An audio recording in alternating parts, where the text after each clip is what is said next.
Bismillahirrahmanirrahim. Assalamualaikum warahmatullahi wabarakatuh. Mohon izin sedikit sharing seputar logam mulia, baik itu emas maupun perak. Yang pertama adalah terkait harga beli dan harga jual, bahwa setiap perusahaan, setiap produsen, termasuk juga perusahaan-perusahaan sebagai distributor, di situ ada namanya harga beli dan harga jual. Seperti halnya kalau kita ke toko emas, kalau kita membeli harganya berapa, kalau kita menjual harganya berapa, begitu ya. Nah, untuk emas misalnya gambarannya, contoh di sini kalau kita lihat dari yang paling bawah 100 gram, 100 gram hari ini kalau kita membeli harganya 147 jutaan. Kemudian kalau hari ini juga kita jual, maka kita menjualnya dengan harga 136,8 jutaan. Artinya di sini ada selisih ya, selisih kurang lebih di atas 10 juta. Ya, di atas 10 juta. Jadi 10 juta sekian. Nah, 10 juta sekian itu adalah margin keuntungan dalam penjualan yang 100 gram.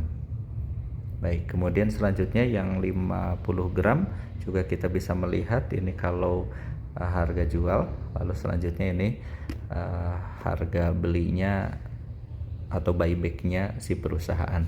Ya, jadi kalau kita membeli ke perusahaan tersebut 73 juta, tetapi kalau kita menjual di hari ini adalah 68 jutaan. Ini seputar buyback, sehingga ada selisih sekitar 5 jutaan.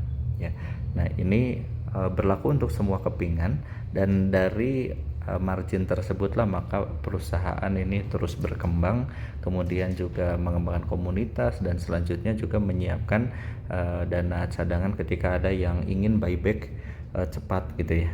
Nah, kemudian juga ada program kemitraan, kalau di emas ini LTE, kalau di perak LTP. Nah, perusahaan atau pengelola di situ memberikan bagi hasil kepada pihak yang memiliki emas ataupun memiliki perak, kemudian dititipkan gitu ya, memberikan keuntungan. Nah, di situ sehingga ada margin yang dibagi ya, dibagi. Nah, ini seputar buyback, sehingga yang perlu kita pahami adalah berapapun nilai dari logam mulianya, mau emas ataupun perak, kalau di hari yang sama kita bandingkan antara beli dengan jual, memang selalu ada selisih ya. Selisihnya apakah itu selisihnya 500.000, apakah selisihnya 1 juta, ataukah seperti ini misalnya tadi kita lihat 5 juta, 10 juta, tergantung gramasi.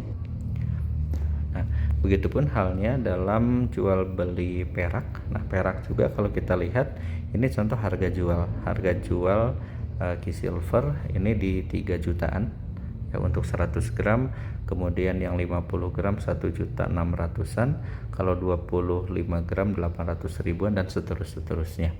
Lalu kemudian di sini ada juga buyback.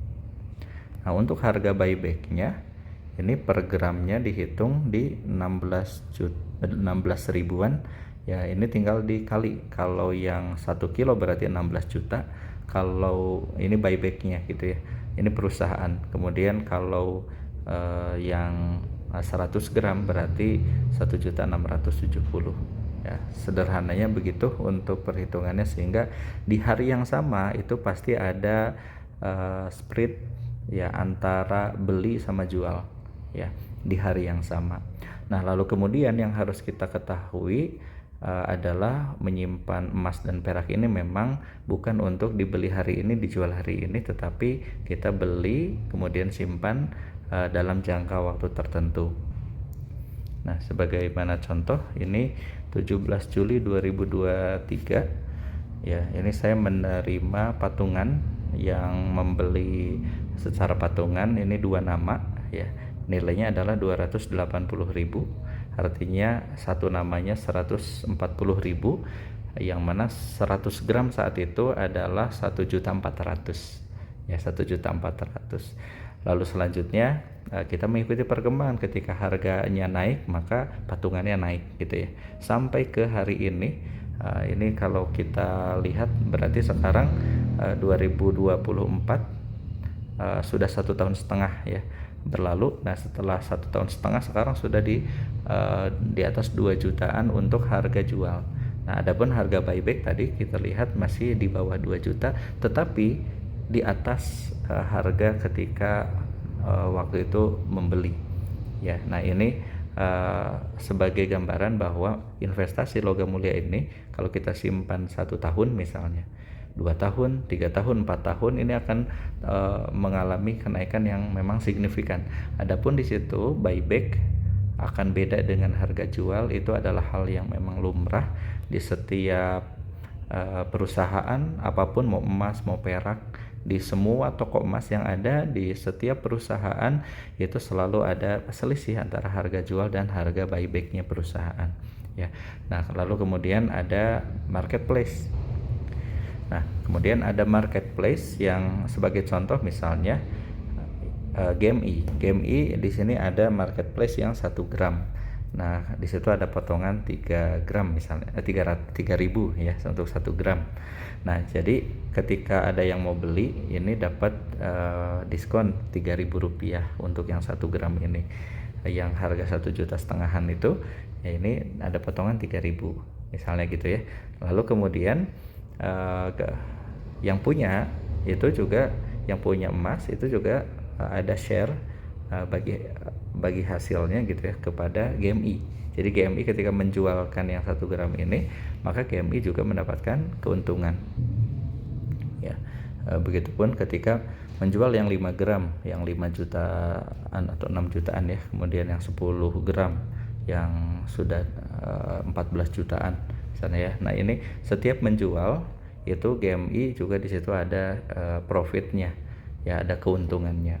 Nah ini adalah program marketplace. Jadi ketika kita menjual melalui marketplace, maka pemilik emas atau pemilik perak itu menitipkan untuk dijual gitu ya, sehingga di situ secara lumrahnya adalah memberikan profit. Dan biasanya di situ disepakati mau berapa gitu ya, kedua belah pihak itu bisa menjalin kesepakatan berapa.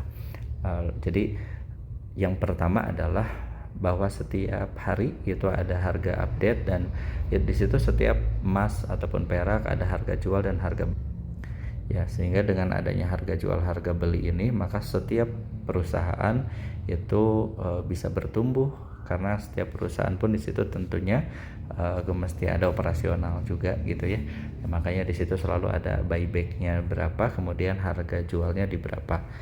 Jadi kalau kita posisinya membeli itu pastinya di atas harga buyback gitu. Kalau kita menjual di hari yang sama itu pastinya di bawah gitu ya. Kemudian kalau kita simpan dalam kurun waktu 1 tahun, 2 tahun, bahkan kalau ada yang nyimpennya sampai 5 tahun, 10 tahun, itu kerasa sekali signifikan kenaikannya ya. Walaupun di situ misalnya tetap ada harga buyback, kita jualnya misalnya harga buyback di bawah harga pasaran misalnya gitu ya, tetapi karena kita belinya jauh-jauh hari, itu otomatis kita juga tetap mendapatkan keuntungan marginnya. Contoh misalnya beli perak di 1.400.000. Nah setelah 1 tahun berlalu, sekarang misalnya dijual 1.800.000 misalnya, katakanlah demikian, berarti dapat keuntungan 400.000 atau 1.900.000 misalnya. Nah, berarti dapat keuntungan 500.000 ya dengan menyimpan logam mulia tersebut. Lalu kemudian memang untuk program arisan, nah untuk program arisan ini perlu kita pahami juga bahwa program arisan ini mau emas mau perak itu ada konsekuensi di pengelola, itu harus nalangin dulu. Kemudian selanjutnya juga seperti mendapatkan hasilnya itu dicicil 10 bulan gitu, kebayang ya. Jadi kalau ke arisan ini kan menjualnya, orang yang beli itu kan nggak tunai langsung di bulan yang sama ya, satu orang itu, makanya dia akan melakukan pembayaran setiap bulan gitu ya. Lalu kemudian pengelola di sini harus membackup itu setiap bulannya, misalnya awal bulan di harga sekian misalnya, kemudian harus disiapkan 1 kilo, berarti pengelola harus siapin 1 kilo. Kalau emas berarti 1 kilo 1,4 miliar misalnya gitu ya. Nah, kemudian kalau perak 1 kilo masih 20 sekian gitu ya. Nah, ini yang perlu kita ketahui juga. Jadi memang ada kemudahan dalam program patungan itu yang win-win solution. Memang pada akhirnya pengelola di situ juga mesti aman dari sisi finansialnya, kemudian juga mesti ada profit juga gitu ya. Nah, karena dalam pengelolaan ini ada resiko yang mana ada beberapa yang misalnya bayarnya baru tanggal sekian gitu ya, tanggal 20 sekian baru transfer dan seterusnya, itu harus di backup dulu gitu ya oleh pengelola. Nah, ini yang harus dipahami. Lalu kemudian untuk kita mau menjual di harga berapa, nilainya mau berapa, ini kembali lagi kalau mau marketplace itu kita biasanya lihat acuannya sekarang harga jual di berapa rata-rata, kemudian idealnya biasanya kalau marketplace itu kita berikan diskon kepada yang mau beli agar lebih terjangkau untuk membelinya. Lalu kemudian kepada pihak yang menjadi perantara itu juga berapa gitu ya. Nah, berbeda kalau misalnya mau jual sendiri. Nah, kalau mau menjual sendiri dijual dengan nilai, contoh misalnya menjual ini dengan nilai 2.400.000 clear langsung 2.400.000 sepaket dan menjual sendiri. Nah, ini udah clear.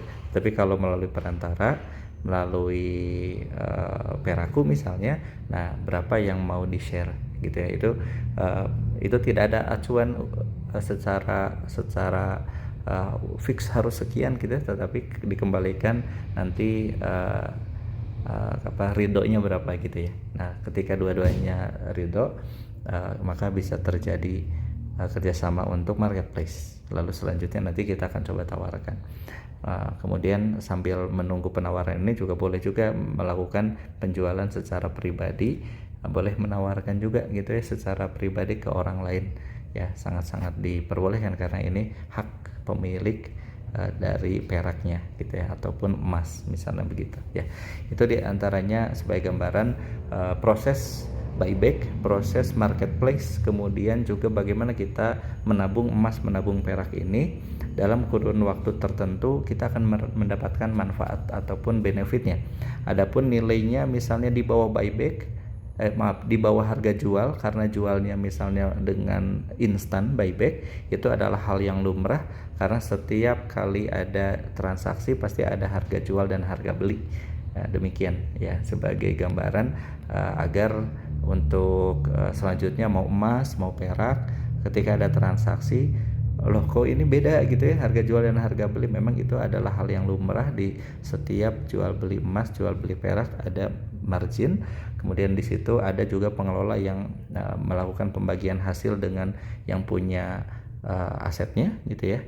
Ketika termasuk marketplace juga biasanya ada bagi hasilnya berapa pengelola ketika menjualkan ya. Demikian, semoga bermanfaat.